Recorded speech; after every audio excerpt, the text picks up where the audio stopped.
Happy Monday, Liberty Kitty Cats, and welcome to a very special edition of Lions of Liberty. Not just a very special episode, a very special month, because I've decided to do an entire month of debates. There are 5 Mondays, 5 debates. A couple notes about that. You're going to want to become a patron this month. If you were not already supporting the greatest Liberty variety show on earth, you're going to want to head over to patreon.com/Lions of Liberty, where you will get early and live access to all of these debates for the remainder of this month. Help us break free from the system, as we are trying to help you do with this podcast. Help us do this show full time. That is the goal. You can do that for as little as $5 a month at patreon.com/Lions of Liberty. Help celebrate my birthday. It's my birthday month. The only gift I want is more patrons, more people supporting the Lions of Liberty and supporting our message, trying to empower people with the ideas of liberty. Not only that, this month is inspired by my man, Top Lobster. Top Lobster makes the coolest Liberty gear out there. There is no doubt about it. You want to head over to toplobster.com, and while you're there, be sure to use discount code ROAR for 10% off your order. You can get this awesome Legalized Freedom hat. You can get the Scott Horton End the Wars shirt. End the Wars shirt. And so much great gear. Again, over at toplobster.com. Use discount code ROAR for 10% off your order. We need to empower people with not just the philosophical tools, but the inspiration to break free from the system. Welcome to the flagship Lions of Liberty podcast, your weekly dose of education, inspiration, and real-world application from the top minds in the liberty movement. If you want liberty, we need to be better leaders, better husbands, better fathers, better friends, better businessmen. We need to be better people. Here's your host, your guide, your shining beacon of liberty, Mark Clare. Live long and live free. I am pleased to be here hosting today's debate with, like I mentioned, 2 members of the Lions of Liberty Pride, 2 Patreon supporters, and not only that, they are the debate participants today. I am pleased to welcome, firstly, she is the chair of the Libertarian Party of Los Angeles. She is also running for the chair of the Libertarian National Committee. She is the one and only Angela McArdle. Angela, are you ready to roar? I'm ready to roar. Thought you would be. We also have, he is not running for chair of anything that I know of, but he does want you to stop being poor, and he does co-host King Pilled. I'm pleased to welcome back Matt Erickson. Matt, are you ready to roar? I am indeed very ready. All righty then. In that case, I will lay out the foundation of the debate. The resolution we're going to be talking about today is quite a simple one. Could go in a few different directions. It might very much depend on how you define some of the words and exactly where we're trying to go here with this whole thing. But the resolution that we will be discussing today is simply, we need another Ron Paul revolution. Angela will be taking the affirmative. Matt will be taking the negative. You know how this goal goes. There are really no rules here. I trust you guys to be respectful of each other. So that being said, I'm going to start with Angela, who is taking the affirmative. Angela, why do you believe we need another Ron Paul revolution? Well, let's go back in history.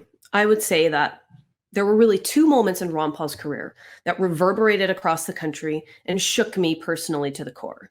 And they are the what if speech Dr. Paul gave to Congress in 2009 and his Giuliani moment during the 2007 presidential debates. And those statements that Ron Paul made are like, they're moments in time that are permanently embedded in my psyche. And like countless other people, they rewired my brain in a radical way and woke me up to the evils of the state. Took me from just like, I think I'm a libertarian to like, whoa, I am so totally invested in this.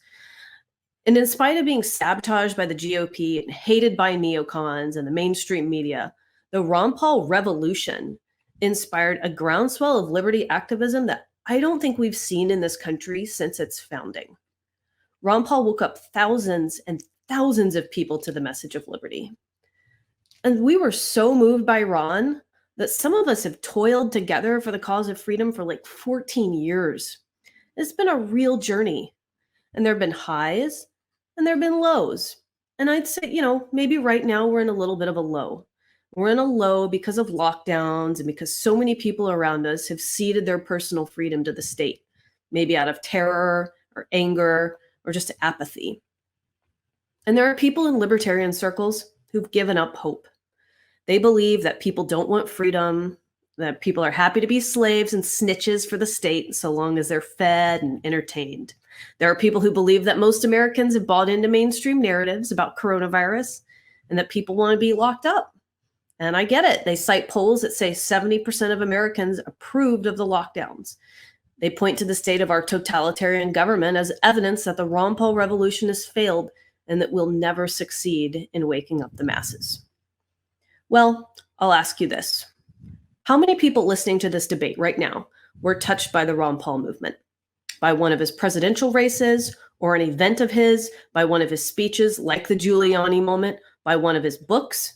Maybe it was years after he ran, but you heard about him and you watched one of his videos. You heard about the Mises Institute from him, or Tom Woods, libertarianism. You questioned what you heard on the news because of Ron Paul. How many of you wouldn't be here if it wasn't for the Ron Paul revolution? I'd say the Ron Paul revolution planted the seeds of liberty in, countless hearts and minds. It awakened the thirst for freedom that we saw sweep across the country in 2008 and 2012. It inspired things like Students for Liberty, Young Americans for Liberty, the Mises Caucus, and many of the liberty movement's best messengers. The Ron Paul revolution didn't just reach out to libertarians. It united the anti-war left, anarchists, conservatives, hippies, radicals of all kinds. And within 2 presidential cycles, it created an infrastructure of liberty activists that were able to spread the message of freedom and support liberty-minded congressmen like Justin Amash and Thomas Massie. It was the first wave in a movement, and it pushed 2 radical ideas, now obvious. Wars for empire are destructive and antithetical to liberty, and the Federal Reserve destroys the value of the dollar. We, me, the Mises Caucus, many people, we're the second wave in the revolution. And our rally cry is to oppose lockdowns and the war on COVID. We are the Ron Paul Revolution 2.0. Most of us agree that Ron Paul was just too perfect of a person and a candidate, and we can never fill his shoes. None of us can be a country doctor who delivered thousands of babies in our congressional district. I don't know if any of us alone can ever measure up to the standard that Ron Paul set. And that's why it takes a team of us now. That's why the Ron Paul Revolution 2.0 is a slightly different iteration. You've got Tom Woods, Dave Smith, Scott Horton, Maj Toure, Gene Epstein, Michael Bolton, Michael Heiss, all of us, Mark and Brian too, Lions of Liberty. Every single person I listed is like a general in the Ron Paul movement. And we are engaged in a serious battle of ideas. It's like the forces of light and darkness in this country are clashing violently right now. And it is not in our best interest to retreat under cover of black pill darkness, because only light chases out darkness. And I think it's our duty to shine a light on this tyrannical hellscape that we live in and usher people towards freedom, not to hide our light under a bushel. This is our purpose. And if you think all is lost, if you think the world as we know it is about to slip forever from our grasp, I counter you with the notion that mainstream narratives are crumbling. People are not all getting the vaccine. People are not all staying indoors. People are not all complying with mask mandates. Viewership of mainstream news networks is at an all-time low. Viewership for alt media that openly questions the COVID regime is at an all-time high, and it's growing. For those of you who think that things look hopeless, that we're in the blackest period of American history and that our freedoms are all but lost, I'll counter you with this. I believe we are witnessing the state fight its very hardest because it is on the verge of crumbling. And now is the time to assemble the Ron Paul Revolution 2.0. Why do we need this Revolution 2.0? People are clamoring for a way out of tyranny and the propaganda nightmare that we're all living in. And there is a very real demand for us right now. There is such a demand for liberty. It's happening. The Ron Paul slogan sums it up perfectly. You can't stop an idea whose time has come. And it's happening with or without you. The question is, do you have the vision and clarity to be a part of it? The Ron Paul Revolution 2.0 is happening. And the question isn't really whether or not we need it. The question is, why would you try to stop it? That's what I got for you. Thank you very much, Angela. Angela has made the case for Ron Paul Revolution 2.0. So, Matt, Why you gotta hate? Why do you take the negative? Why do you believe we do not need a new Ron Paul revolution?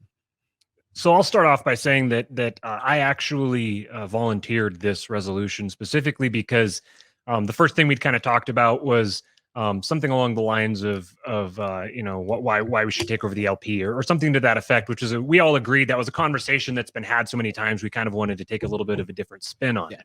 And so the reason I submitted this as a possibility was because I think this gets at the heart of the Mises Caucus efforts. I think this is the purpose isn't take over the LP. The purpose is reignite the Ron Paul revolution. So that's why I picked what I did. And that's the idea that I wanted to defend. And the reason I want to defend that is because I think that the Ron Paul revolution was a failure. And I think it was a failure by any reasonable metric that you would use to evaluate it. When you look at the movement as a political movement, what were its goals? Were its goals to get a lot of people to hear about an idea, or were its goals to actually create liberty, actually move us in the direction of liberty, actually free people, actually provide people with freedom rather than just tell them what freedom sounds like? And you just have to look at, since the Ron Paul revolution to now, the average American's liberty has decreased tremendously. And I understand that might sound like a post hoc ergo propter hoc fallacy, that it came after it, therefore it was because of it. But we're dealing with the realm of politics. If you're going to get involved in a political movement and you're going to enter the political arena, it needs to be because the actions that you are going to take are going to tangibly move the ball toward liberty. And if after you've made your actions, the ball does not move toward liberty and in fact goes very sharply in the opposite direction, that should be a clue that whatever was done did not have the intended outcome. And I don't know if that's because you could say it's because of the futility of, it's because it was just so small. We needed more people. We needed to get more people involved. And that's kind of the premise. That's sort of the premise here is we need to get more people. We need to get more people bought into this idea. We need to get more people talking about this, and we need to get louder, and we need to get in front of more eyeballs, with the assumption being if we do that, then things our reputation will increase and more people will want what we're selling. But I don't see the evidence for that. Libertarians in general, to the popular consciousness, have a far worse reputation now than they did before the Ron Paul revolution. Before, they didn't have a reputation. They were irrelevant. Nobody even knew who they were, knew what they had to say, or the term basically didn't exist within the popular consciousness. Now the term exists, and it has a distinctly negative connotation. Typically, when it's brought to the average person's attention, it's coupled with white supremacist and domestic terrorist and Nazi and fascist. It's mentioned in that same breath. That means that the average person is going to have that perspective naturally. So then if you go and you be yourself, but even more provocatively, even more in their face, you're not going to change that perspective. You're not going to make that perspective different. So what I've said in the past is that that the reason that libertarianism is not more popular isn't because people haven't heard of libertarians. It's because people have heard of libertarians and they don't like them. They don't like what they stand for. They don't like the way that the ideology manifests itself into the real world. If the ideas were as good as they supposedly are, then there would be a natural energy that builds. People would naturally come to them and seek them out on a large scale, but they don't, because the idea isn't compelling to people. People don't want to be libertarians. And this is a realization that people had long ago. H.L. Mencken said the average man does not want liberty. He just wants security. He wants to be safe. So since the Ron Paul revolution began, yeah, lots of people have become libertarians. Lots of people have joined the Libertarian Party or started listening to libertarian podcasts or started talking to other people about libertarianism. But that hasn't had any effect on the actual world around us or any positive effect. And this is because the problem here isn't a popularity problem. This isn't a populism issue. This isn't a You need to get the majority of people on board. You need to get the majority of people bought in to this ideology, because that's not how human groups arrange themselves. The majority never rules. Majorities don't rule. This is one of the key insights of the Machiavellians, the book by James Burnham. What he points out is what Pareto pointed out, which is that societies always circulate around their elites. There is always an elite group within the society that directs the rest of the society. This is the 90-10 distribution that shows up all across human societies. And what's his name? George Carlin got at this when he said that the average person, if you want to understand the problem with politics, just realize that think about how dumb the average person is, and then realize that half the population is even dumber than that. When you get people in large groups, you get people in groups of significant scale. The bigger the group gets, the worse the decision making becomes, because human beings they move to the mean when they get into a group of people. So they ultimately become very, very easy to control. And what we live in now is one of the most sophisticated propaganda states of all time, one of the most sophisticated mind control devices of all time. And the vast majority of people are essentially mindless automatons who are bought into the system because the system gives them things that they want. The libertarian message, when presented to them, comes off as the thing that gives you what you want should be taken away from you. And they don't want it. They're not buying it. And they're not going to buy it. They never will buy it, because that message will never appeal to sufficient numbers of people. Now, it might sound like there's a contradiction here. It's like, well, okay, so it's not going to appeal to the majority, but it's minorities that always direct the rest of society. And that's true. But it's minorities who are strategically savvy and who put themselves in position to influence large numbers of people. Another word for influence is power. If you want to redirect the direction of society, you need to have power to do that.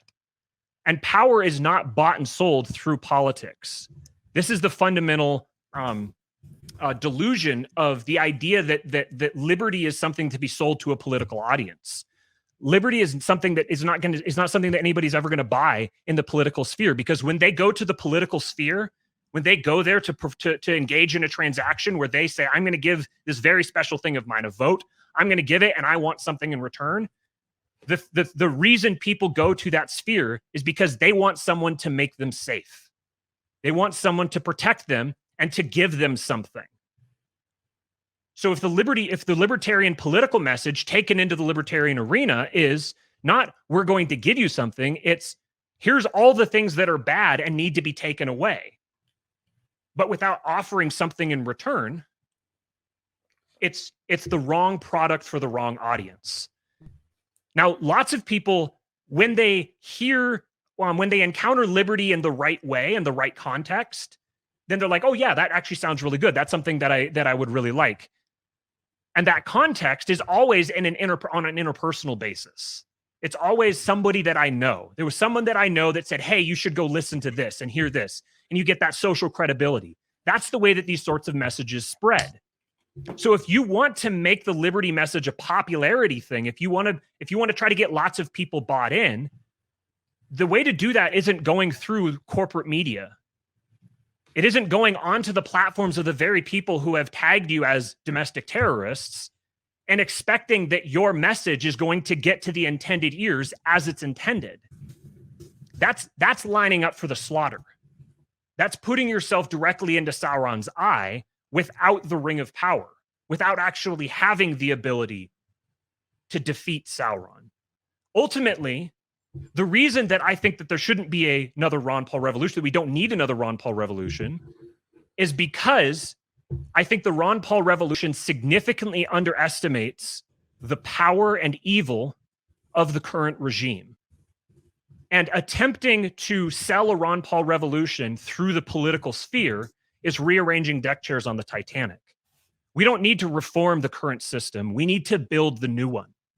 We need to build the next system. This is the way the market functions. If you don't want people partaking in a specific industry, this is basic libertarian thought. You create the alternative. You create the other one. Here, pick this instead. The reason that the state exists the way it does today is because of the market.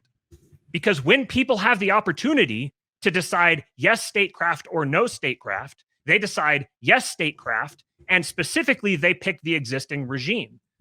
Within the context of the market, it's completely legitimate.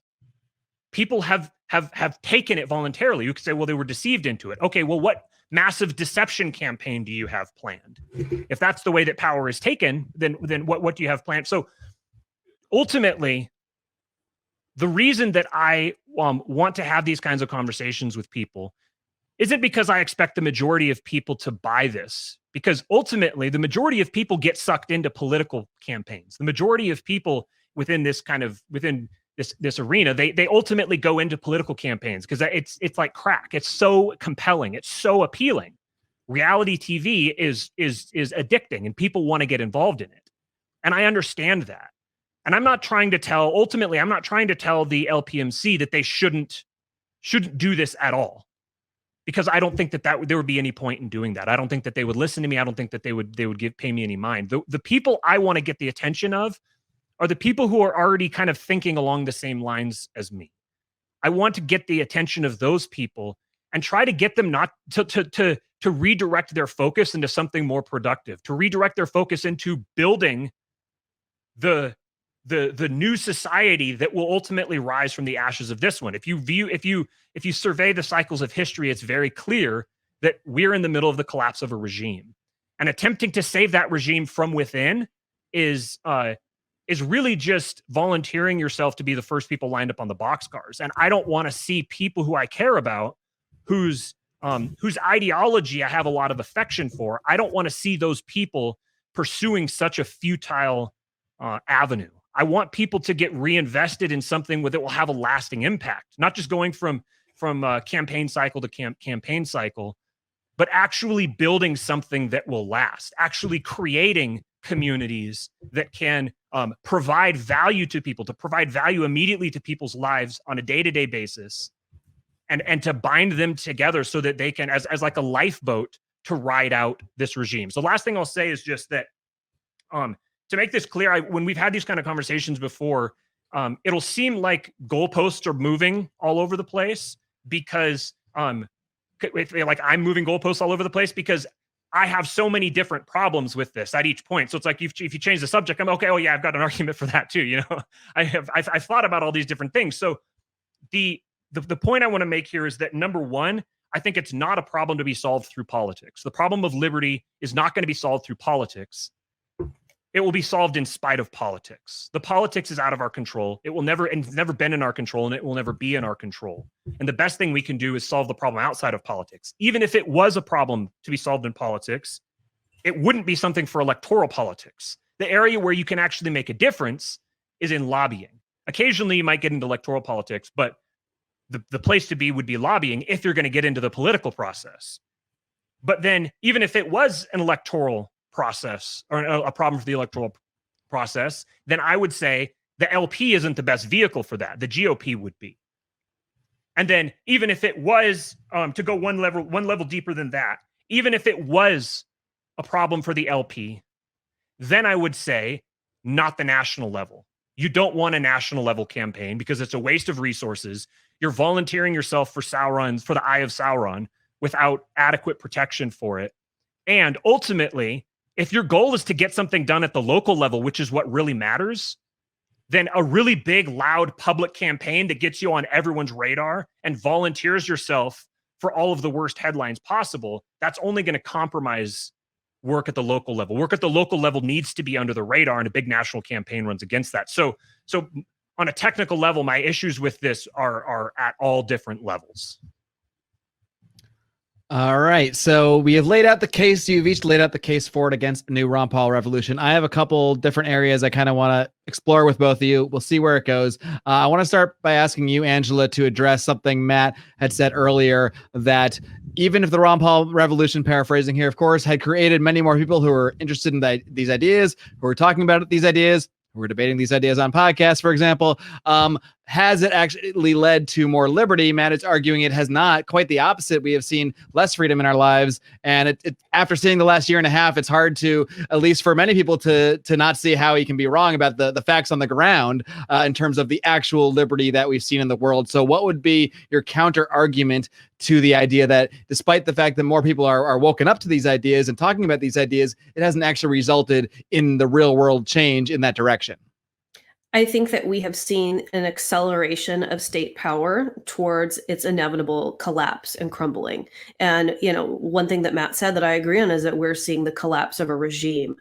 And even though we have seen the tightening of the state, basically squeezing our necks, we're also seeing it crumble and lose credibility. People are openly ridiculing the cathedral with memes. People are not getting the vaccine. Not everyone's getting it. People are not all complying. Secession is at like a 40% approval rate in the country. So while things are getting really bad, people are really waking up to how bad that things are, and people are actively like fleeing the country and trying to escape the worst states, like where we all live, California. People are moving to Florida. People are moving to New Hampshire. So are things worse? Yes, but I think they're also improving at the same time. Matt, do you want to respond to that?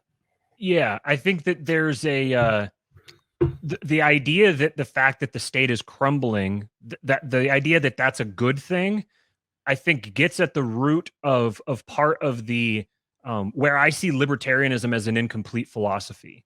Because libertarianism, as currently espoused or as popularly considered by people within the libertarian community, it's an anti-state philosophy. It's not a pro-liberty philosophy. It's an anti-state philosophy. And so liberty, the subject of liberty, is reduced to something with respect to the state. And so then it's a kind of an easy, seems like a linear thing that, as the state, or not a linear, but as the state goes down, the liberty goes up. And I think that there's no evidence for this at all. And actually there's a lot of evidence to the contrary, that collapsing states are the most dangerous states. Collapsing states are deadly states. The reason that totalitarian, tyrannical dictators of the past, the reason that they were murderous was because they were insecure. It wasn't because they had so much power they didn't know what to do with it. It's because they saw people behind every corner out to get them. If you want a stable, predictable, a regime that isn't a danger, isn't an explicit constant danger, you want a regime that feels safe. And from there, if you like, well, we want less of a regime, okay, fine. I'm not going to argue with you on that. But the route to go for that isn't to attack the regime. It isn't to hit the regime right where its defenses are the strongest. Because actually, there's a term that I really want people to popularly hear and understand. It's called archotropism. And my buddy Andrew from Popular Liberty coined it, and it's brilliant. What it indicates is he uses the laws of thermodynamics to illustrate the mechanics of power. And succinctly, the state, whatever the state is, whatever your regime, even take a hypothetical society, your regime will weaponize selective chaos for the sake of allowing itself to step in and take orders. So the easiest way you can see this is black markets and the mafia. Or the drug markets, the way that those have functioned. That's a perfect example of archotropism, where people are selectively allowed to break the law, specifically so that the state can step in and take control and take power. So the regime actually uses its opponents against it. It's like an alchemical machine that transforms opposition to it into more power. And if you want it to be less tyrannical, to be less intrusive and less invasive, you have to appear not a threat to it.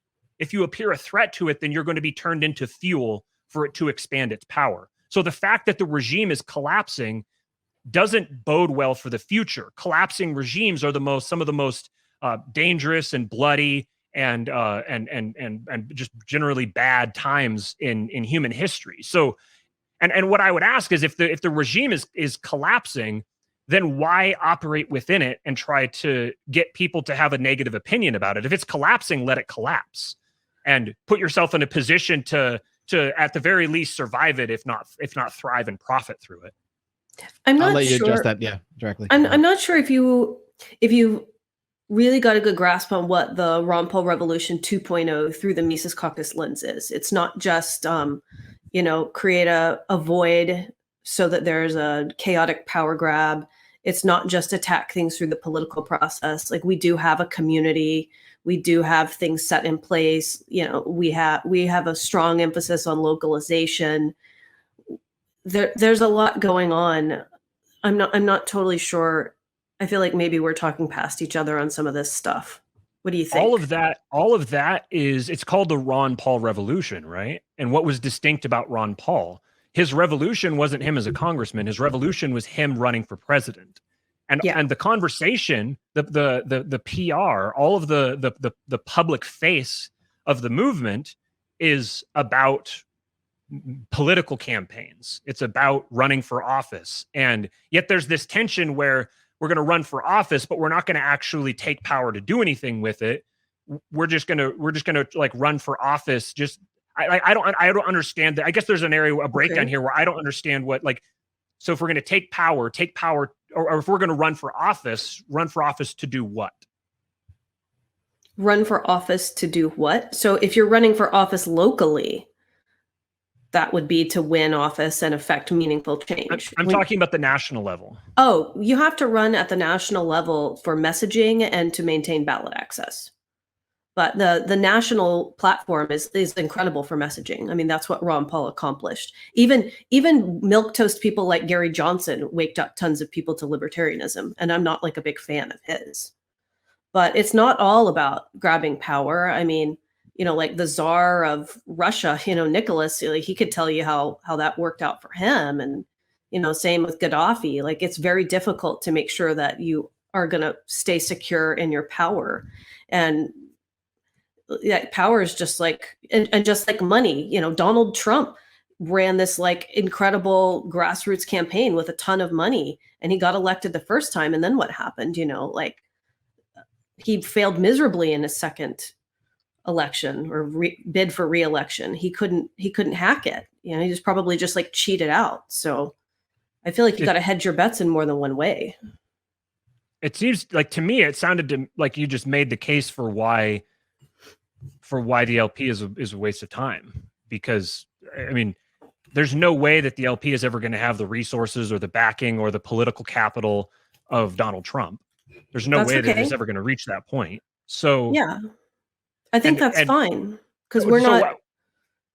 Maybe we're not trying to win like Donald Trump is. Like, and if we are, so here's a big problem that I have with how the Libertarian Party has done things historically, is that we have had a very high time preference as an organization, and we just think like, oh, we'll run and then we'll just win, and that's not the case. And they have not put in they haven't made an investment in a long-term political strategy, and we are intending to do that now. Like, that's what we're doing. We're laying the groundwork, but in the meantime, we're much more focused on actually winning local campaigns. And lobbying is fine too. Like, that's something I really stress in LA County, is that, like we're in like, this hardcore progressive kind of communist state.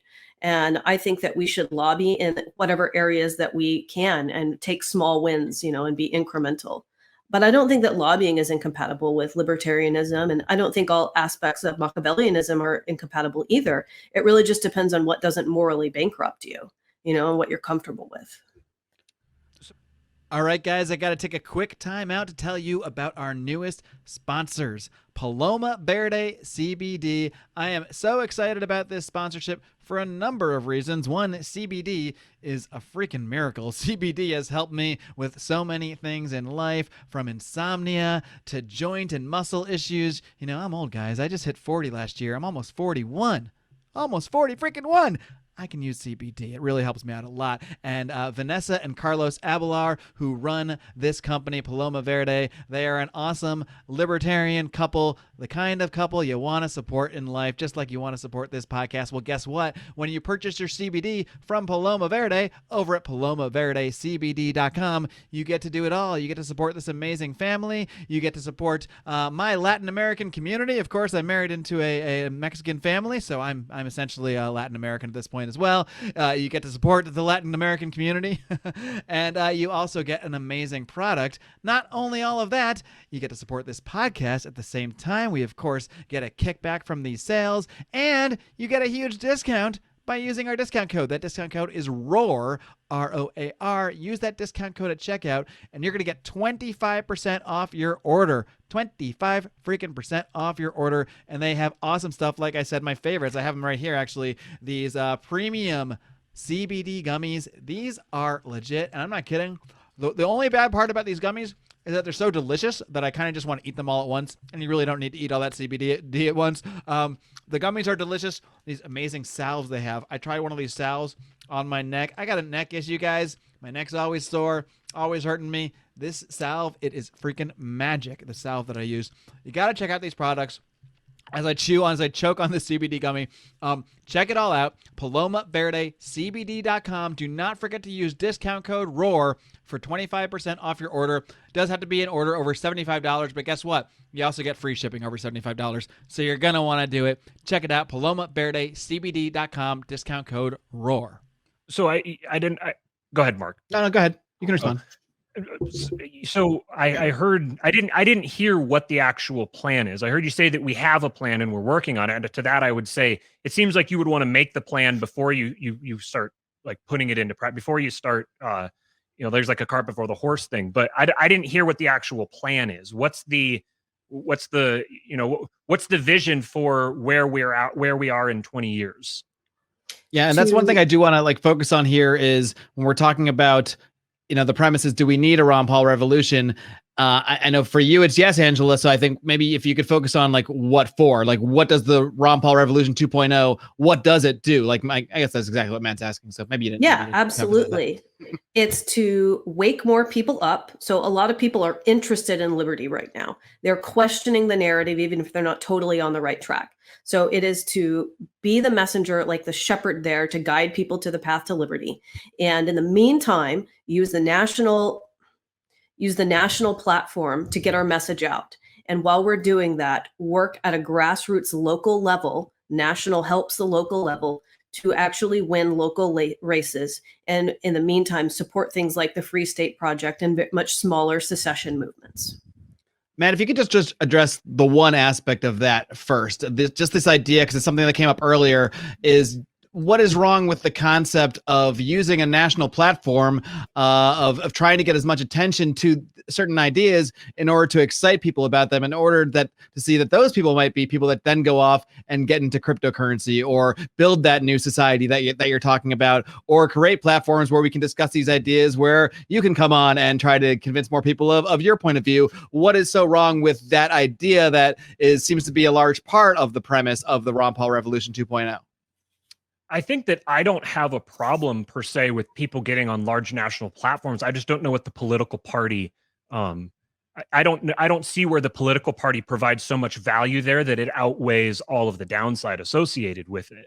And then ultimately, again, there's the same problem with the what's the call to action? Like, what's the purpose of getting out in front of a lot of people? What's the purpose of being on a large national platform? What are you calling people to do?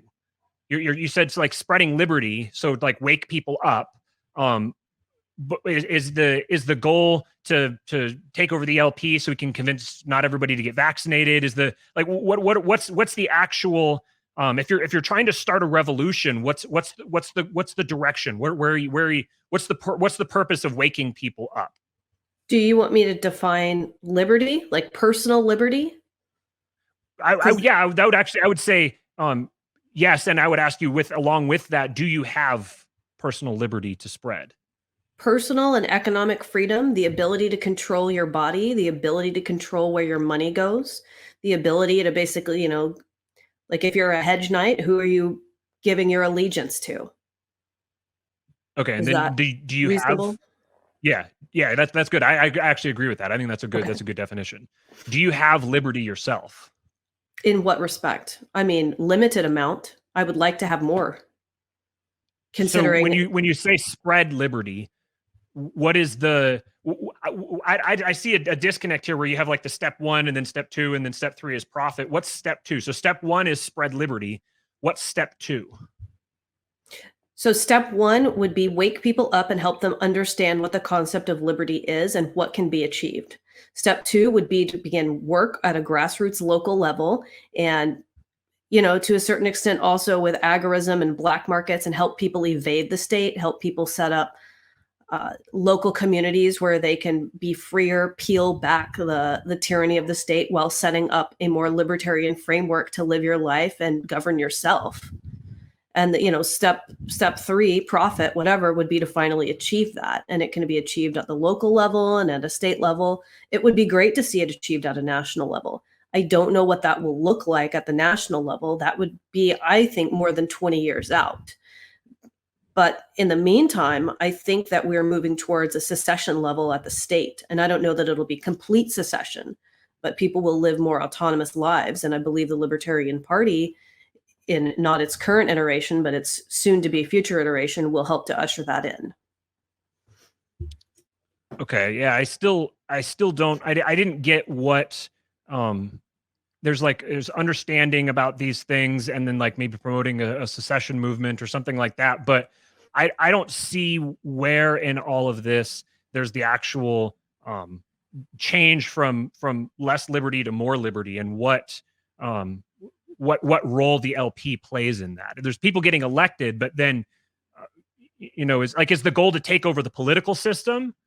Is the goal to become the number 2 party? Is the goal to play spoiler? And then if you're going to play kind of like play keep away with the state, like you're going to roll the state back, then how are you going to deal with the fact that for every little step forward that you get, you're going to get knocked way back because of this like vastly disproportionate expanse between the state and the people who are fighting against it? I mean, the goal is to push it by any means necessary. It's not going to be the same uniform across the country. There are going to be some communities where it's much easier to make progress, like New Hampshire.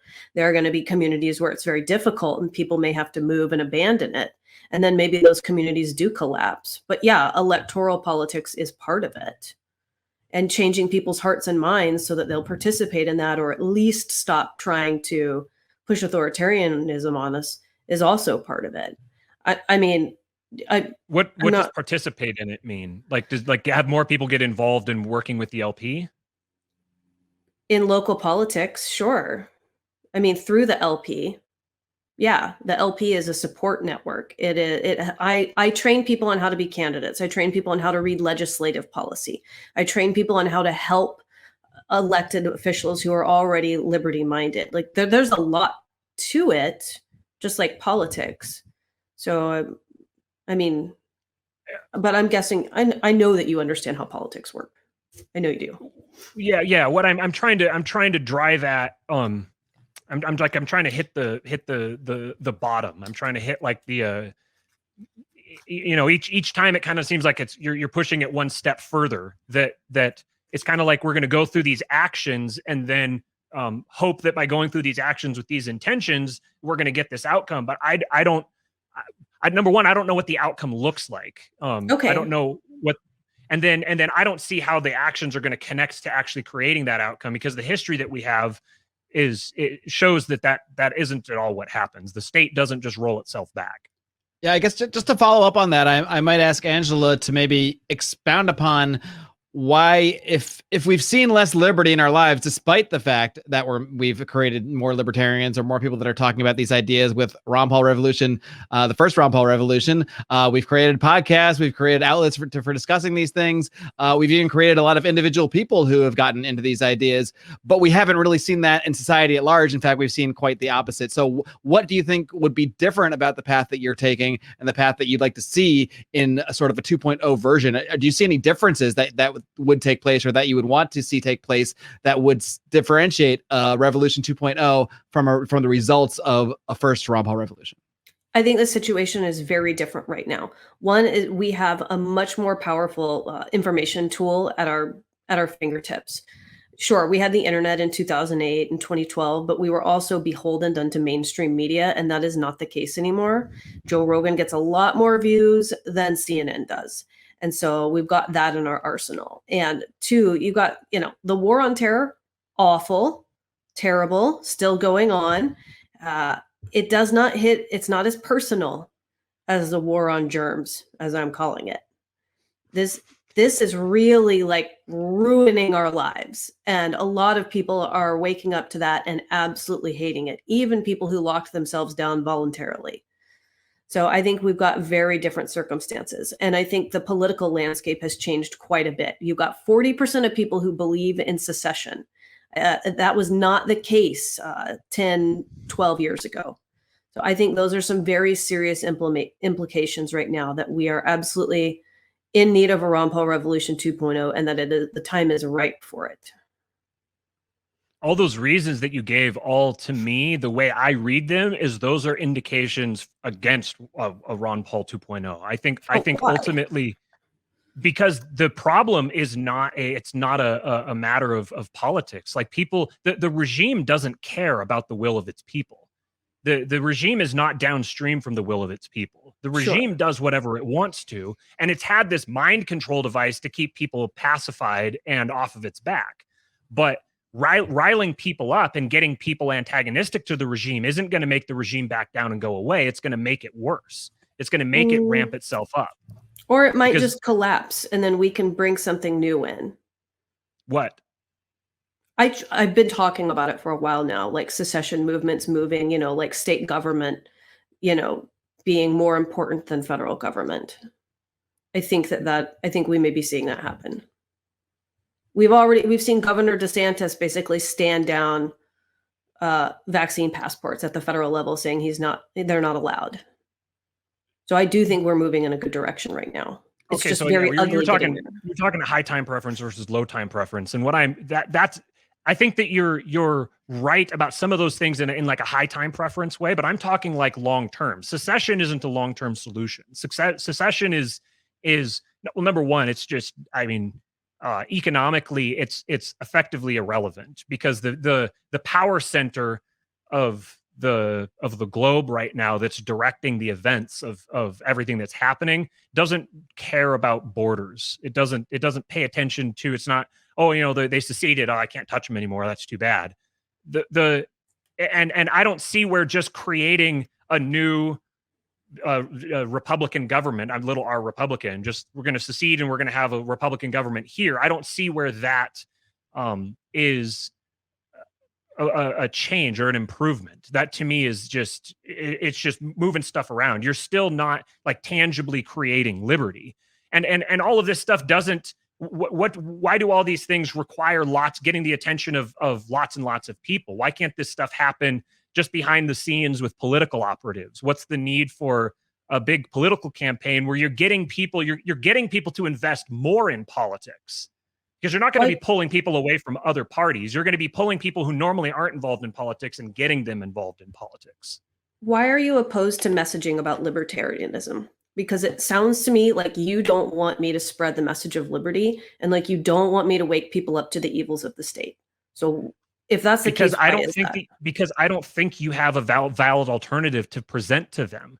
And I think that waking people, number one, I think the posture of we need to wake people up is really antagonistic. And I think that it's that position of we're the enlightened ones who have all the best ideas and all the secrets, and if only everybody would listen to us, then everything would be better.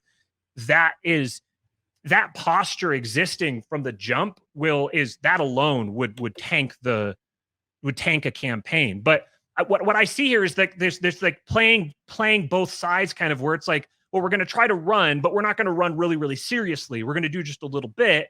And to me, the message of libertarianism is not about the state. It's about liberty. And liberty is something that can be violated by anybody, not just the state. It can be violated by anybody. And to prevent liberty from being violated requires the capacity for force. It requires the capacity for violence. That's what secures property rights. Property rights are secured by a capacity for violence. Sure. So if you're getting into a political battle, what you're doing is you're starting a fight that inevitably leads to violence. Like it's on a spectrum. Politics and war are the same thing, they're just different points on the spectrum. So if you're getting involved in politics, you're doing it basically to I guess I was going to say start the fight, but that's probably not fair. You're joining the fight. But yeah, liberty isn't something you ask for, it's something you create. So if you're going to get into the fight, then get into the fight. Go fight. You know, why does libertarianism even matter? Like, get into the fight. If this is if tyranny is what it is, then you fight and you get rid of tyranny however possible. So but ultimately to directly answer your question, you said, what's my problem with you spreading the message of libertarianism? And I think it's because libertarianism, as it's currently being spread, negatively affects the cause of liberty. Because I think that the way it's being spread, it's packaged with an affect and a posture and assumptions about people that people are explicitly hostile to. And so doing it even more just means that people now have to start distancing themselves from liberty, because it's like, well, I don't want to be associated with those people. And at the same time, it's antagonistic to the regime. And if you're going to be antagonistic to the regime, at least make sure you win. But if you're just going to kind of nip at the heels and try to like kind of tweak this thing here, or, you know, maybe we're going to try to just move this border from here to here, all of these things I don't hear something that's like inventive or revolutionary or, world changing. It's kind of just a rehashing of the same ideas that have been proven ineffective, that don't actually make a difference when they're applied. And so then continually associating libertarianism with ineffective, futile political movements full of people that nobody likes, that makes it, for someone who values the ideas of libertarianism, it's frustrating. Oh, well, I think a lot of people do like libertarianism and that people get woken up to it all the time. So I'm going to just disagree with you on that one. But as far as it being like, not everything that you said is incompatible with libertarianism either, or with a Ron Paul Revolution 2.0. Improving messaging is something that I think is really important. And I would absolutely distinguish what we've seen come out of the Libertarian Party recently from Ron Paul 2.0, which is one of the reasons that I'm so hell-bent on taking over the party and reforming it, because it's been, such an embarrassment. But it's not incompatible to try to seek out political power. That's totally okay. But I'm also not going to lie to people and be unrealistic about where we're at as far as our infrastructure goes. We're in a startup base. And there have been a lot of revolutions that started, in startup base and with poor people. The American Revolution was not, people who were fabulously wealthy. The French Revolution sure wasn't. As many horrible things as there were about the French Revolution, they did pull it off. It's almost like you're saying stop being poor, Angela. I don't know. Be poor and lop off the heads. Lop off the heads of your dictators. And now we're talking. All of those movements were actually, those all involved major members of the aristocracy, were the most influential people within that movement. And there's a reality about politics that there are effectively three different kinds of government, and really there's only two, and in effect there's actually only one. So the three different kinds of government are monarchy, oligarchy, and democracy. And in reality, democracy is actually just oligarchy. So you just have monarchy and oligarchy. And really, when it comes down to it, monarchy is effectively an oligarchy too, because monarchs are always surrounded by their council. Well, that's the little tongue-in-cheek joke. But really, what it comes down to is monarchy and oligarchy. And Pareto's circulation of the elites demonstrated and pointed out this nature of how every human society always has a cabal of elites. And those elites are the ones who dictate the direction that the society goes. They fund everything. They direct the culture. They're the ones who drive the bus. Part of this is because of René Girard's observations on mimetic theory, that people are driven by desire, and they learn those desires from other people. And the people that they look to are the people who they want to be. So people naturally create a segment of the elites, and that elites drives the society. Whenever there's a revolution, it's never the poor people overthrowing the rich people or the weak people overthrowing the powerful people by definition. It's always one segment of the elite class rallying the popular support of the people, wielding them as an army to take out the other segment of the elite class and then take the power for themselves. And this is what the American Revolution was. The American Revolution wasn't fought about, we're going to have our liberty and our fluffy libertarianism. The American Revolution was about the elites here in the colonies wanted to have power that was being held in Britain.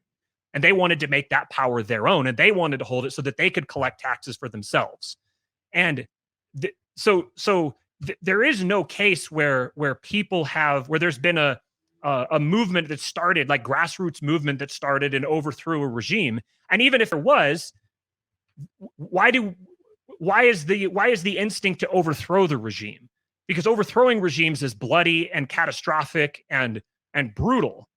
So if we're talking about revolutions here, then from a strategic perspective, not an ethical perspective or moral perspective or anything like that, but just from a strategic perspective, it seems to me that the best way, again, is not trying to reform the system that's collapsing, or trying to grab it and wrestle it and take this, like, writhing alligator in a different direction. Rather, it's just clean your hands of it altogether and do something that's actually a low time preference activity. That isn't, we're planning for 2 to 4 to 6 to 8 to 10 years from now, but we're planning for 50 or 100 or 500 years from now. Putting our heads down and innovating and coming up with alternative solutions that don't make us beholden to the state anymore. When you get involved in politics, that's because you have a solution already, and you're saying, here's our solution, we're bringing it to you to purchase with your vote. I'm not hearing a solution. I'm just hearing, basically, our ideas are so good that if enough people hear about them, then kind of everything will magically get better. That's not what I'm saying. That's definitely not what I'm saying. And I don't anticipate that every single person will buy libertarianism, but I do anticipate that a lot more people will buy it if we wake them up with proper messaging. I don't believe that that is any more condescending or rude than you telling people to just go get money. And there's a lot of poor people who that sucks, but that's not a reality for them. And here's the thing. Let's let Angela finish her thought, and then I'll let you respond after that. I think that there are a lot of things that you and I agree on, but I also think there are a lot of things that you're pushing about power and political function and how people can get enough power to control government that have never been proven in history. And I haven't actually heard you tell me how, like, give me an example of another time, a place in history where someone got enough power that they created a stable, free government. The only 3 monarchies that I can think of that aren't absolutely awful would be Monaco, Liechtenstein, and maybe Switzerland. Like England, for example, oligarchical monarchy, disaster. They don't have free speech. They don't have gun rights. They still have a state religion where they literally believe the queen is ordained by God. Are you saying that your goal is to create Liechtenstein? No, I'm saying my goal is to create a freer place for us to live. And we're not 100% sure how that's going to look, but people want it. And I think it's worthwhile to preach the message of liberty and freedom because people are crying out for it and they hate the tyrannical state. And the ones that don't, they can live in tyranny for as long as they want. But the rest of us are trying to get the heck out of here. All right, guys, before we wrap up here, I got to let you know about one of our great sponsors, our longtime sponsors at Lorenzotti, Italy. If you are a fan of coffee, if you like a nice fresh cup of joe to wake up in the morning as I do, you're going to want to check out our friends at Lorenzotti, Italy. They deliver fine, premium Italian coffees right to your door in these nice little tins that look so wonderful sitting on your counter there. And if that weren't all enough, these guys are great libertarians. They are Patreon supporters of this show. They are absolutely worthy of your support. If that all wasn't enough, these guys do more than just sell coffee. They also help other entrepreneurs set up their own coffee businesses, help them acquire equipment, acquire financing, everything they need to start their own coffee business, start their own coffee shops. So you definitely want to check them out for that reason if that's something that's been on your mind. Either way, just fantastic people at Lorenzotti, Italy. Amazing people, fantastic people. You'll want to support them if you're fans of the show. Heck, even if you're not, if you're listening to this by accident, check them out anyway. They have great coffee. Lorenzotti, Italy. You can find them at lorenzotti.coffee. That's LORENZOTTI.coffee. And you do not want to forget your Lions of Liberty listener discount. Just use discount code ROAR for 10% off your order. Matt, one thing I want to ask you, and this is about the larger idea of a Ron Paul revolution, but we're also kind of part of this conversation is the specific methods of going about that as well. And I'm just curious how you would feel differently, or if you would feel differently about the idea of this Ron Paul revolution 2.0 if it were done, is a lot of the criticism because of the method through the LPMC take over the Libertarian Party strategy. Like, and how differently would you feel if these same people, or a lot of the same people, have had the same idea, but really actually used the actual Ron Paul method, took it to the GOP primary, took it through the political system where that party does have power? How much of the criticism is simply the method, and how much of it would remain even if the method were slightly different? That's a really good question, actually. And like I said before, it's like at each different level here, I have there's a criticism. And so for me, it's a little hard to answer that question, just because I think there's so even if it was the GOP, I would still have a lot of the same criticism. It would be different because the mechanics of getting involved and taking over the GOP are just fundamentally different than the LP. But generally, so I would say to that, there may be strategic value in local areas with the GOP. So, like, for example, Tho Bishop, like, I think what he's doing in Florida is brilliant. And I think that there's a place for that. But that can't be the fundamental drive for everybody, all poured into this one thing. There has to be something else that's being driven toward. Basically, right now, what Tho is doing is playing defense. And they're moving toward probably some kind of a secession thing with Florida. That's I imagine the direction that they're ultimately going to try to go. But even then, I don't think that that's thinking long term enough. And I don't fault Tho for what he's doing. And I think that it doesn't get to me quite as much, just because there's more possibility for success there than what I'm hearing out of the LP. But again, I get back to the same thing, that I don't necessarily want to stop people from going there if they're hell bent on it, because I'm not going to try to talk them out of it.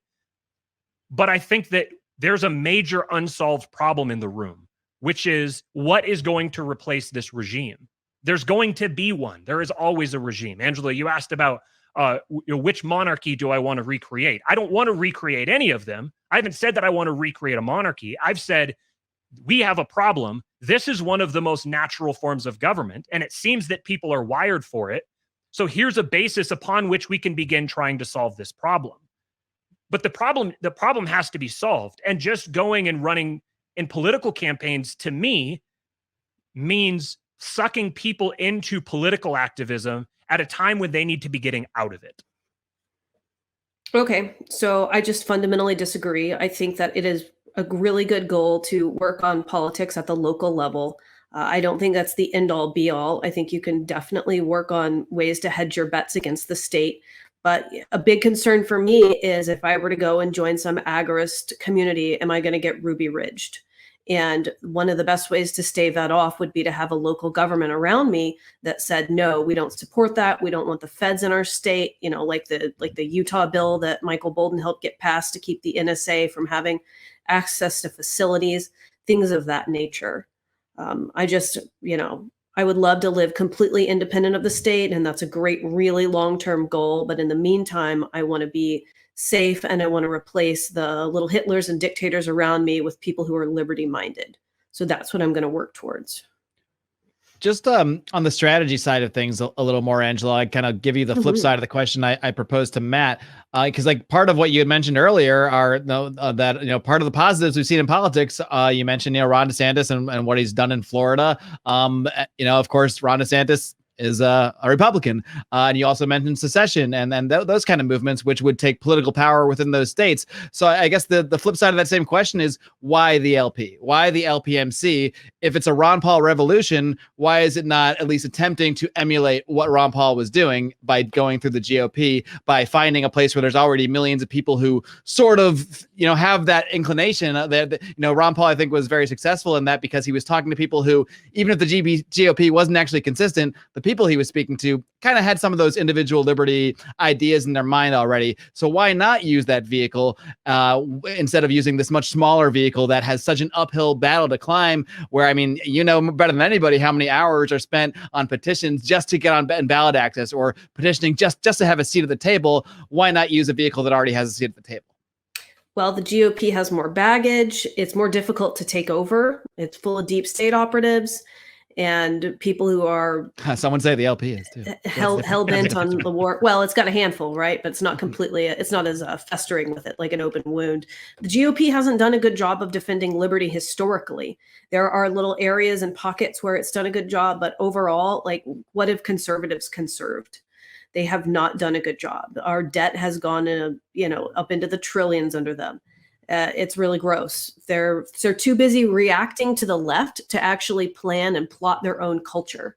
They have completely failed in the culture war. They had failed to take over academia. They failed to use their business influence in politics for the better. It's full of blood-soaked monsters. And so the LP route will take longer, maybe, but I'm not sure if the GOP route is doable at all. And we have seen, although, good on the GOP for kicking them out, people like Liz Cheney and, John McCain, like there are people in the GOP in positions of power who are basically just Democrats with a different letter on their name. So those are some of the reasons that I would say no to a GOP movement. What aspect I'd like to focus on a little bit more, it's something that Matt brought up earlier, and maybe first, Matt, you can elaborate on this a little bit, because you did mention, that this is like, painting this big target, trying to get the attention, trying to, wave your arms, get on the platforms and draw attention to your movement could actually be very dangerous for a lot of those people, especially in the face of a collapsing state that may lash out at any threat that it sees. So maybe you could just elaborate, because I know you said one thing like this is the path to the boxcars, and I think a lot of people watching might think you're being hyperbolic or exaggerating. So could you just really maybe further define what you see, like literally, as the actual danger for people that might get involved in this LPMC takeover Ron Paul revolution movement, were it to really get the kind of attention that I think like people like Angela, Dave, everyone involved would hope that it does get? All of the current encroachments on our liberty today are all motivated by the same broad sentiment. And that is that there are evil people embedded in our country who are secretly trying to take over all the institutions so that they can systematically murder every, non-white, non-straight person. That's the motivation. And it's just an elaboration on the war on terror. The war on terror was just that that enemy was outside the country instead of inside the country. So they brought it inside the country now. That's the motivation. That's the fuel for this drive toward vastly more tyranny than existed prior to the Ron Paul revolution. And when you remind me of the question again. I was just asking you to elaborate on what you see as like the actual clear and present danger to people that are kind of were this movement to become very successful, I guess. Right. Okay. Yeah. So when you get involved in politics, right away, you are moving yourself from a category of someone who is used by the regime, from someone who is passively used by the regime to somebody who's actively used by the regime. Once you begin investing your time and energy into it, you become a part of it. When you are going through the era of a collapsing regime, the people who wind up being put on boxcars the most, and you can use that for whatever, whether it's boxcars or firing squads or whatever the method is.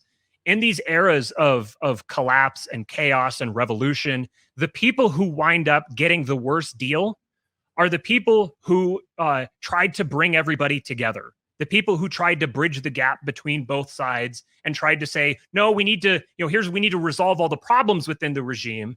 We need to try to fix everything within the regime. We need to be the ones who kind of like maintain and uphold everything. Those are the people who wind up both sides hate them and nobody's going to look out for them. Nobody's going to do anything for them.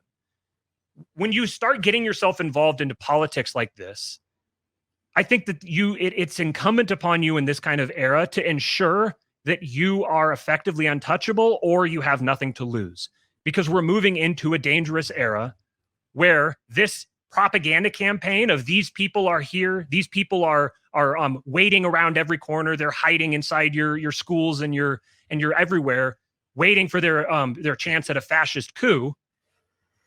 When tensions begin ramping up, that has to be directed at somebody.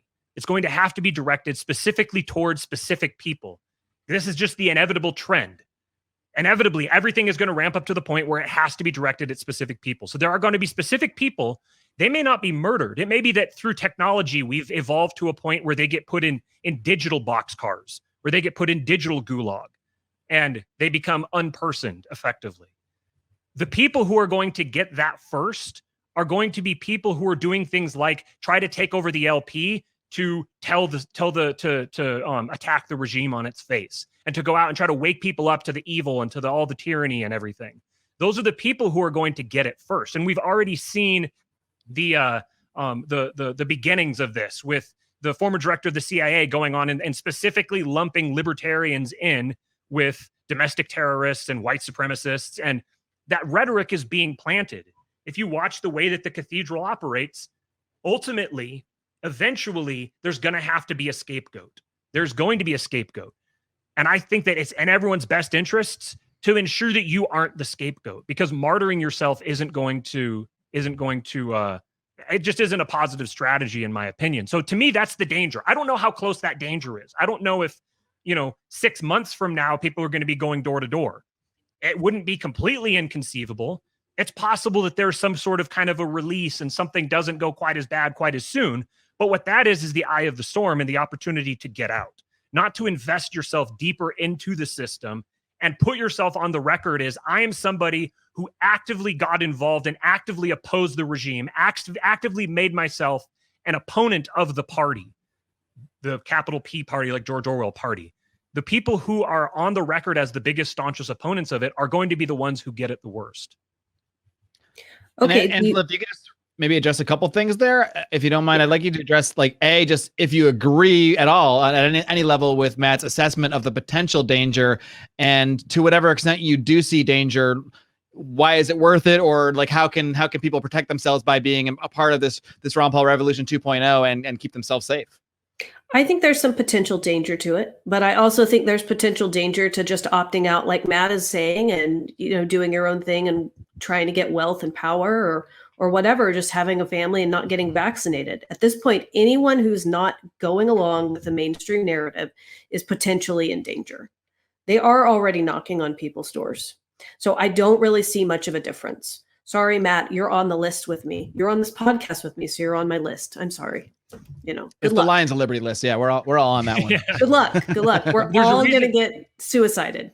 There's a reason I said the ones that will be there first. Basically, what you're doing is you're moving yourself up in line. Is what I'm saying with people that are going the LP route. You're just moving yourself up in line. So if you're going to do that, there better be a really damn good payoff.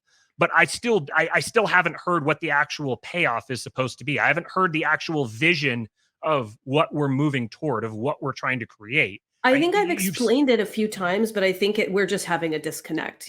For me, it's a freer world in my lifetime where I can What does that mean?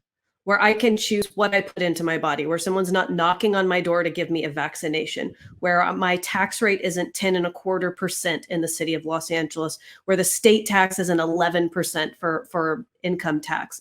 Those are just a handful of examples. If I can roll that back 20%, if I can roll it back 80%, whatever the metric is, that's what I want to work towards. And I want to keep working in that trajectory.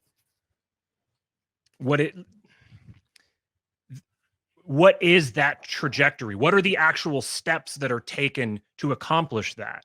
So previously I listed talking about running in local election campaigns, getting freer local government. And that's something that is very doable. And it happens. We've seen it happen in Hanford, California. We've seen other areas of the country. New Hampshire is a fantastic example. Places where the tax burden is reduced, property rights are protected through ballot initiatives, through legislation, through whatever, through it not growing the political process, and then people using nullification to opt out of tyrannical government. And in order to do that, you generally got to wake people up. Maybe that's not a phrase you like, we could call it something else, helping people to learn, what's wrong with what they buy into. I'm not really, I don't value a lot of the freedoms that the people on the left value as much as they do, but I still realize how important it is to end things like the drug war. I want to see stuff like that ended. And I'm glad that we're seeing that. that has come a long way since the Ron Paul revolution kicked off. I wish we just had more freedom, not just ending the drug war. To me, it just I don't see how it just seems like you've set your sights so low that that a change, a reduction in a tax rate is considered more liberty. This is what I meant with that when you would like liberty being reduced to, it's just a thing about we have to somehow reduce the state, and the state is all that is considered liberty. To me, I don't. You're talking about more freedom and more liberty, but to me, it sounds like things are just kind of being. You're just kind of like tweaking pieces and moving pieces around the edges while people are being locked in their homes. And I don't hear like a compelling vision. Like this is the picture of what the new world is going to look like when we've accomplished our takeover and when we've won all these seats. This is what we're going to, once our candidates are elected, this is the path forward. This is where they're going to take the country. Anybody who wants to follow, this is where we're going to go. This is what it's going to look like. And here's how we're going to take on the people who run the world. Here's how we're going to make sure that the people who run the world actually bend to our will instead of us having to kowtow to them. Mark, are we talking past each other? I feel like I'm making a pretty articulate, not get forcibly vaccinated and keep your own money. What am I missing? I mean, at some point, I think we just have to let the viewers decide, what they see here. Because at some point, we're probably just kind of banging each other's head together. So maybe I could just ask you guys as we come close to wrapping up here. Are there any further specific questions that either of you have for the other that we haven't, fully addressed here? Let's see. And then I'll check my notes, see if I have anything else. But I think we can probably get pretty close to wrapping up. I do. I have a question. Okay, go for it. Matt, what do you think the role of religion, Christianity, worldview is in this argument? This could be another 3-hour podcast, but go for it, Matt. About whether or not you think a Ron Paul Revolution 2.0 is important. Do you think that religion or, spirituality plays any role in that? I think I would have to say, first of all, that I'm in the process of figuring that out for myself. And I'm becoming very sensitive to the idea of presenting myself as too much of an expert on some subjects when I may not be. I know more than I think I do sometimes, but I'm relearning a lot of what I've known about Christianity. So I'm rediscovering the role that it plays, and that actually is what has driven me in the direction that I've gone. So to the extent that it is connected, that my own Christian experience is connected to my perspective on the Ron Paul Revolution, it directs me toward understanding the reality of evil and the Christian story. Christianity isn't just an abstract set of beliefs; it's a historical narrative, and baked within that narrative is a picture of social cycles and a historical trajectory that give me a lot of confidence about the future. I feel very confident about the direction that we're going, and I feel very confident about my own, me and my family, and the way that we will be able to survive what's coming. I don't really understand your question where it directly pertains to the Ron Paul Revolution. It kind of seems like taking two sort of disparate things and trying to put them together. But the Christianity isn't just like a belief system. Christianity is an entire lifestyle. The idea that religion is something that kind of gets put off here to the side and is just a subset of the rest of your life, that's actually a product of Christian thinkers evolving through Western society. And prior to that, and in most other societies, there wasn't that conceptualization. Your religion was what made you who you are. It was the basis of your identity and how you understood the world around you. And I'm beginning to understand the Christian worldview from that perspective after having spent my entire life as a Christian, not understanding it at all. So I don't know how it connects exactly to the Ron Paul Revolution. It seemed a little oblique to put those together, but did I answer satisfactorily? I think so. What I was really driving at, I guess, is that there are a lot of Christian anarchists who don't believe in the political process. And I was curious if that was the direction that you were going in, or if that was one of your arguments, against political activism. It used to be, actually. A couple of years ago, that probably would have been my position. And I was actually involved in the Mises Caucus very early on. And that's when I began wrestling with this kind of thing, because I realized, wait a second, I'm going out and knocking on people's doors and talking to them about libertarianism sounds like I'm spitting into Kind the of sounds wind. like religion a little bit, like some religions. Well, yeah, that too, yeah. But it's like this is like I this is spitting into the wind. This is never going to turn the tide. This isn't how societies move. Societies aren't directed by niche political parties. That just isn't how it works. That isn't how it moves. Politics is something that people go to who already believe in an idea, and they go to take this institution and use it to pursue their idea. So trying to use a political party as an evangelistic platform is a cart before the horse thing. But so a couple of years ago, I would have been in the Christian anarchist position. I was like, Jesus was an anarchist, yada yada yada, and part of my growing to understand, kind of almost directly flip-flopping to where I now view anarchy as the people who push anarchy, I believe, are well-meaning. I understand where they're coming from because I was there as well. But I think that they're deceived to an extent, because the picture of anarchy that they have doesn't actually, if applied to the real world, it would create absolute evil. Anarchy is actually a tool of evil.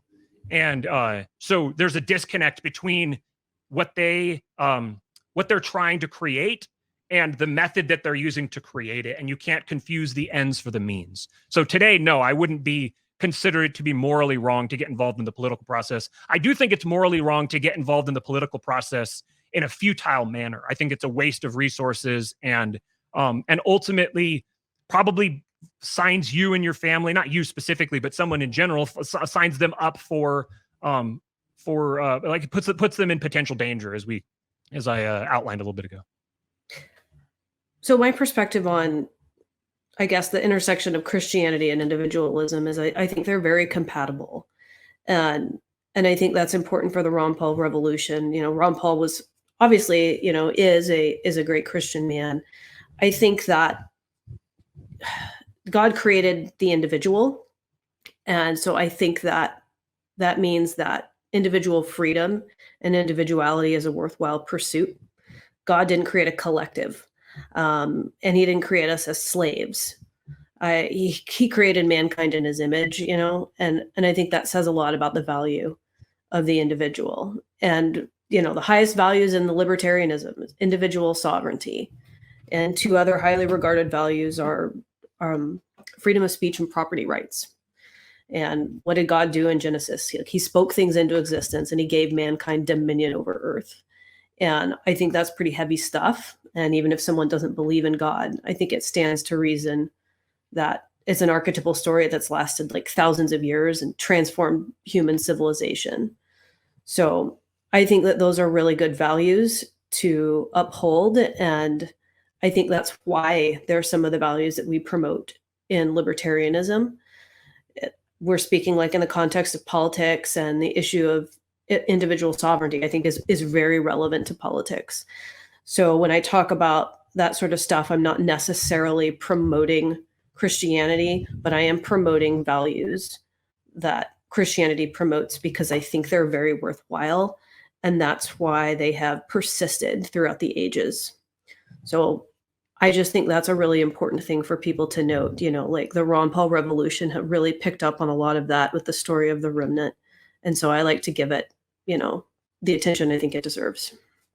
This is actually the heart of what kind of led me down the path to where I am now, was trying to understand the historical background of each major event over the last, started with decades and then went back to centuries. And I kept going back and back further. And I came from the position where I would have said exactly what you just said. That was exactly the understanding that I had.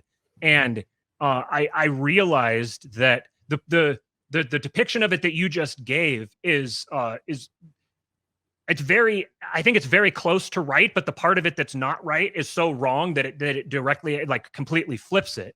And it's the story that you told is it is massively transformed. It's the most powerful story that's ever been told. But the majority of human history that's heard that story didn't understand it in the way that you just told it. That's a relatively recent kind of retelling, reframing of the story, post-Enlightenment. And part of the Enlightenment was the continuation of the Reformation, which was a decentralizing movement. It was a movement away from central authority and decentralized down. You referred to, and the Enlightenment ultimately was the ultimate decentralization down to the point of the individual. And then with what it did at that point is it said the individual is sovereign, but you just referenced individual sovereignty. There's a problem though, from the perspective of Christianity, the individual is not sovereign. God is sovereign. And human beings were not created in his image. The word there is we're created to be his imagers. He said, let us go and make man to be our imagers, to image me. We are created to be conduits for Christ to be imaged through us. So you said that human beings were created as an individual. They weren't created as a collective. And what I would say is that human beings were created as a tribe. God created man, and then he created woman together because man couldn't be alone. He created woman to be with him. And then he said, be fruitful and multiply, create communities, create tribes of people, and then take dominion over the world. And that is that leads you, if you follow this train of thought, I know you had to go after this, so I don't know how long we want to take this. Yeah, I was going to say, I mean, finish your thought, but I think we're going in what I find to be a fascinating direction, but it is getting a little away from the original proposition. So I'll finish your thought, and then I think we'll kind of try to wrap things up. What I would ultimately say is that I believe this is part of the message that I want to get to people, is that this understanding of Christianity is actually, I don't know if I want to be so extreme as to say that it's an explicit Luciferian tactic, where it's taking the story of Christianity and it takes God out and it puts man at the head of it. And it creates this idea of the individual as the individual is sovereign, and we've recreated God in the image of man. And this was the tool of the realization of the Enlightenment thinkers upon which classical liberalism was built. Classical liberalism ultimately is a form of self-worship, the capital S self-worship, where the role of society is to recreate man into the ideal man, for society to function as God. And there's a lot of metaphysical connections here. If you want to know more about this, go listen to the podcast Lord of Spirits. I don't want to drag this out too much more because we've really opened a real big can of worms here. But I've already listened to it. Yeah, this conversation is deserving of maybe a multi-hour, multi-person panel, because I am fascinated by it. But I'll just say this last thing, that God is the King of Kings. Jesus is the King of Kings. He's the King of Kings. He wouldn't be the King of Kings if kings were immoral. All right, Angela, you can, if you want to sprinkle in a response to that in your closing statement, I'll let you. But since I did let you start off, I will let Matt be the last word. So why don't you give your closing statement first, then I'll toss it back to Matt.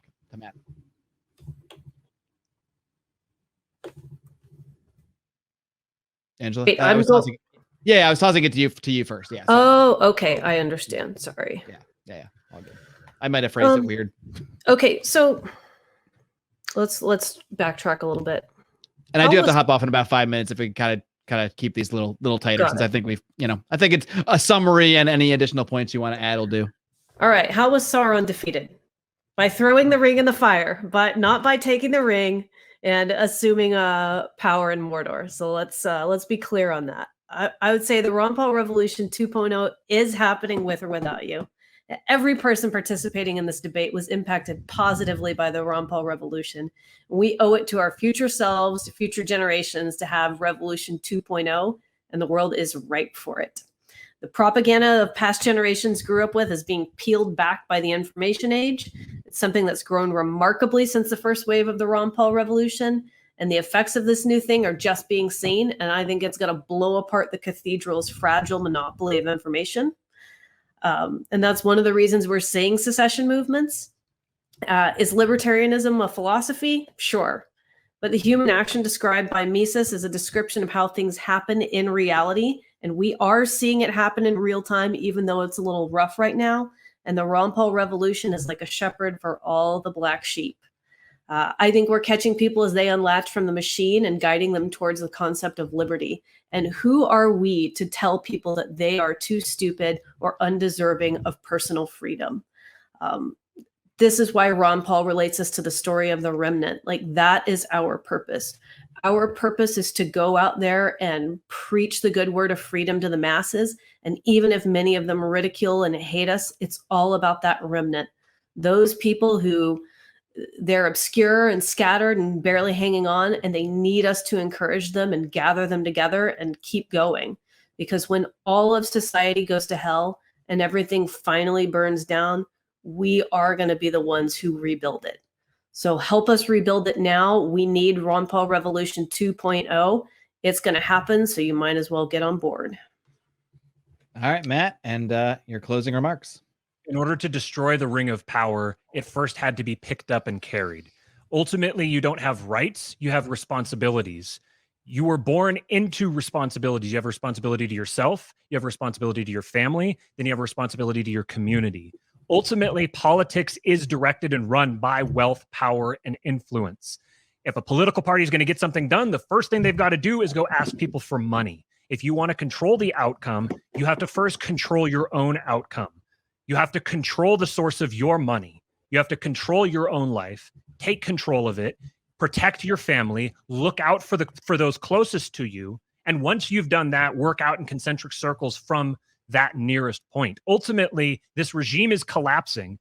And if we're going to replace it with something, it's not going to be by trying to take the old tired route through institutions that are controlled by people who hate us and are looking for an excuse to destroy us.